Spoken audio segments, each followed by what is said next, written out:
Écoutez-moi, mes enfants, en tant que Créateur qui a façonné les cieux et la terre. Le temps est venu de sortir de la complaisance, de vous lever de votre sommeil et de reconnaître la gravité de l'heure. Ce n'est pas un appel aux armes au sens traditionnel, mais un appel à l'âme, un réveil à un conflit qui transcende les royaumes physiques. Écrivez Amen si vous croyez.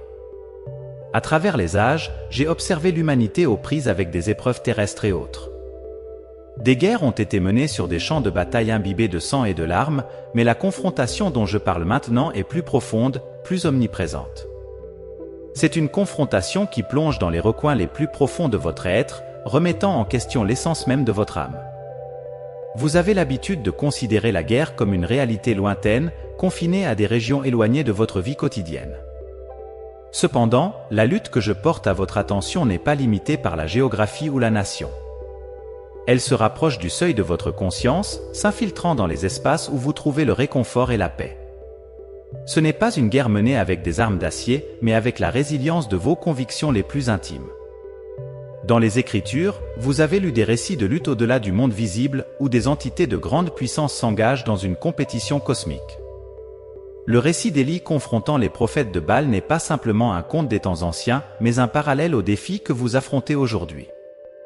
C'est un moment de discernement, un moment pour différencier la vérité de la tromperie, entre l'illumination de la guidance divine et les ombres projetées par le mensonge. Le conflit n'est pas seulement externe, mais aussi interne, invitant chacun de vous à examiner vos croyances, vos valeurs et vos engagements. C'est un appel à l'authenticité, à ceux qui portent mon message non seulement en parole, mais dans l'essence de leur vie. Le temps de la superficialité et du faux-semblant est révolu. L'heure exige une sincérité de dessein et une profondeur de conviction qui résistent aux épreuves et aux tribulations de ces temps-ci. Je vous exhorte à ne pas rester inactif, car la bataille a déjà commencé. Ce n'est pas un conflit qui permet la neutralité ou l'indifférence. Chacun de vous est appelé à participer, à choisir sa position et à prendre le manteau de responsabilité qui vient avec le fait d'être porteur de lumière dans un monde qui se complaît souvent dans l'obscurité. Ce n'est pas un moment de peur ou de désespoir, mais de courage et de détermination. Les épreuves que vous affrontez ne sont pas destinées à vous affaiblir, mais à fortifier votre esprit, à affiner votre caractère et à faire émerger la brillance qui se trouve en chacun de vous, une brillance capable d'illuminer les recoins les plus sombres de votre âme. Dans vos rassemblements, que ce soit dans les lieux de culte ou dans la solitude tranquille de votre cœur, rappelez-vous que la plus grande force que vous possédez ne réside pas dans la puissance physique, mais dans la résilience inébranlable de votre esprit, l'engagement constant envers ce qui est juste et la capacité infinie d'amour et de compassion.